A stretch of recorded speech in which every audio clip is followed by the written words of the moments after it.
How you going? I wanted to take you through a process today. It's just working on these wooden panels, and I feel like this one's just really good for the season because it's Advent, and I've never really thought about Advent before, but I've been wanting to lately follow kind of the Orthodox calendar because it makes Christmas so much more meaningful, especially amidst, all of the chaos and marketing that's around and things it's just relentless. So yeah, I've got my angel painting, and I've used a lot of textured sort of brush strokes on it. And I also needed to sort of look through my journals because again, probably this time of year, just looking at where I've been and looking at where I'm going in my artwork, and I was feeling a little bit stuck with some of my larger paintings because my journals are really a place where I formulate ideas and gather resources and references and things like that, and play around with compositions, and so sometimes when you're working on a larger piece you can kind of get a little bit lost, and journals are essentially a lot more unedited, and they're kind of fresh in a way because of that. Like, they've just got this sort of freshness about them, and because a larger painting sort of takes a lot longer to unfold the story, and the story changes because they take a lot of energy to complete, and so I tend to just peck away at them over time. And so I was just feeling a little bit stuck with my larger paintings, mainly one of them.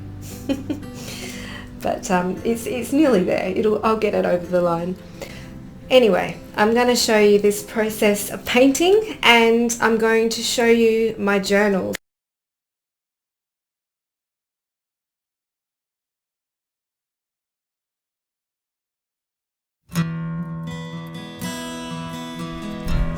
Just working on a round wooden panel with acrylic paint, and just using texture to add to it, like with the back of my brush and thick brush strokes. I've been pondering lately, where does inspiration come from? I've been reading a book by a psychologist called Caroline Leaf, and she talks a lot about the non-conscious mind as our deep and wise self, and being a neuroscientist, she's actually done a lot of research into the mind, and she came up with evidence that our mind and our brains are actually not the same thing. So our minds are outside of our brains, which is an amazing thing when you think about it. And I think the reason why I mention that is because, our non-conscious mind being our wise self and our deeper self, it's where the inspiration seems to come from, like our real inspiration, when we enter into that flow state and we don't know really where our ideas come from or where they go to, and that comes from beyond our brains. Our brain, its function is to think and to problem solve and to put things into categories, which is why we use language so much, and so that's why when we meditate, it's hard to stop those thoughts from just tumbling out and keeping on going. When I think about the brain and I think about inspiration, it's almost like the inspiration is us, the spark of divinity within us, in our mind, our wise self that's become tangible, that's been made manifest, and in whatever we do.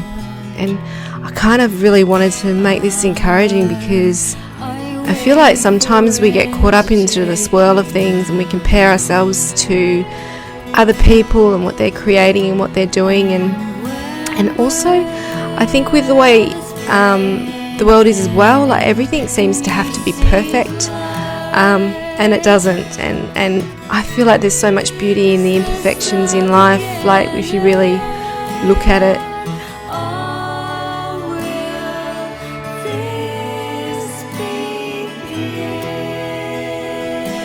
Inspiration happens when we relax with an attitude of openness. It's like the opposite of our inner critic. Like, if inspiration was personified, it would be accepting and obviously childlike, because children are so curious and they're experimental and they don't worry about the final product. But inspiration is also compassionate, and because I think it makes you realise how important you are to the big picture, the big story. That the story doesn't start with you, but it doesn't finish with you either, but you're an integral piece and you're latching onto something, just part of such a greater story, which is really exhilarating, which is why we love it, which is why we love getting into the flow. But it's funny, isn't it, because there can be no agenda, like it's like you have to come at your creativity and your life with this attitude of open hands, which is sometimes so elusive because everything's so fast-paced, and when you think about it, everything is so much geared towards productivity and getting into sort of numbers. Everything's got a monetary value as well, and it's kind of a bit soul-destroying if you dwell on it too much. But you can be really subversive in your life by actually slowing it down and actually grounding into that moment and grounding into who you are as a person without concern for what the outside world is thinking.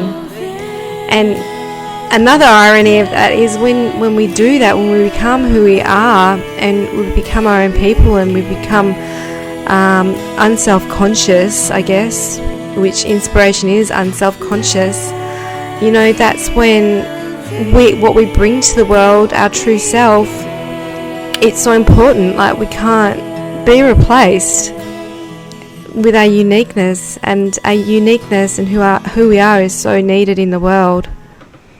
We're needed in the world. We're irreplaceable.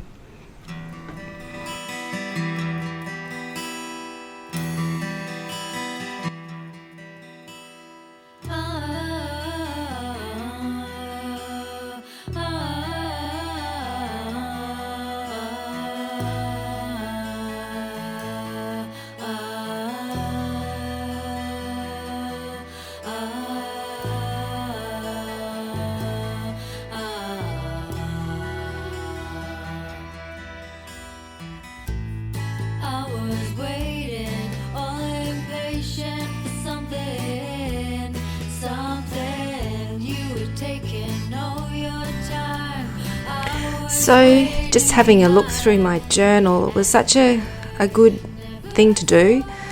I've got ideas for my next painting with the donkey and just a lot of experimentation, like using a lot of paper and snippets from different magazines and textures to sort of put lines in and stuff, and it's just really honestly unedited and honestly just completely unself-conscious. It's unself-conscious as I get with my work, and I really appreciated looking back on it. So a couple of the images, it's actually interesting, the more scratchy the images are the ones that actually became paintings, so it was funny. But it was a really good way as well to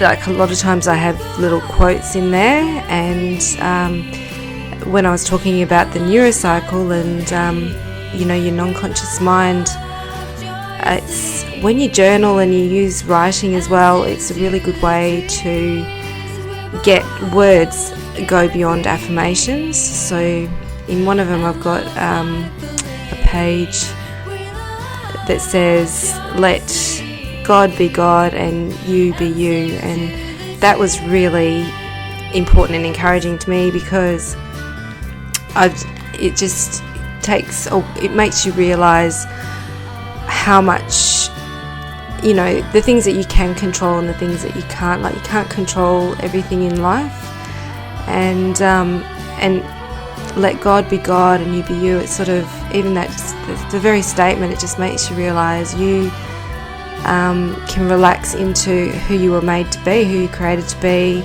If you believe, that you were created, you can relax into that and know and rest in that, the fact that you're not God. Yeah.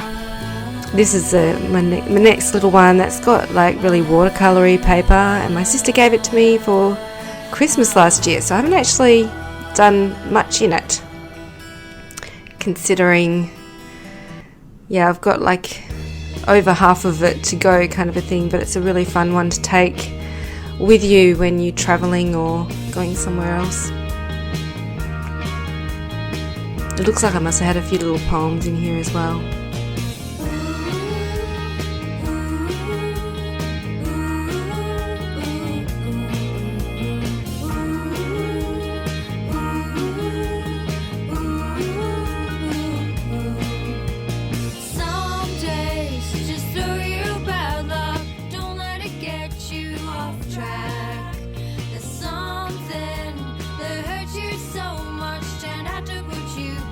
This is why I love archetypes, like angels. I mean, there's so many things that can be considered an archetype. It's because it really points to things beyond ourselves. Yeah. It's my last journal. This one's unusual because of that it's so narrow and it's landscape, a panorama landscape. You could use it the other way as well as a portrait, but I liked doing this one. I can see that the paper's really, it's not very strong, but it's really nice textured. It's got a nice texture rather. Yeah. And you can see I've grabbed out pictures from magazines. I like doing collage sometimes as well. It's a lot of fun. It's so childlike, I think it's so much. You've just got to really let go and not worry about what other people think. not create to an audience, I guess. Create to your heart. That sounds so cliched, but create to your heart, not to an audience. That's what you do. And I'm reminding myself, that's what I've got to do.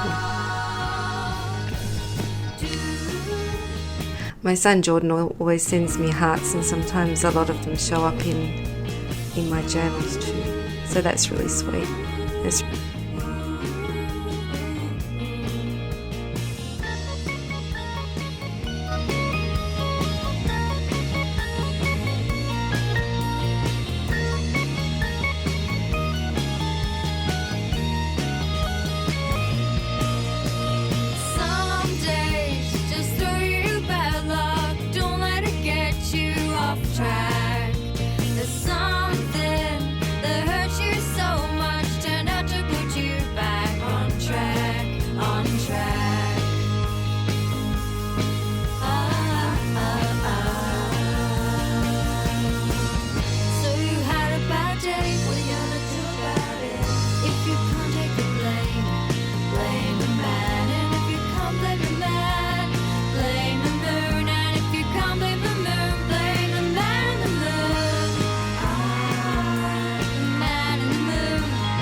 Thank you for watching.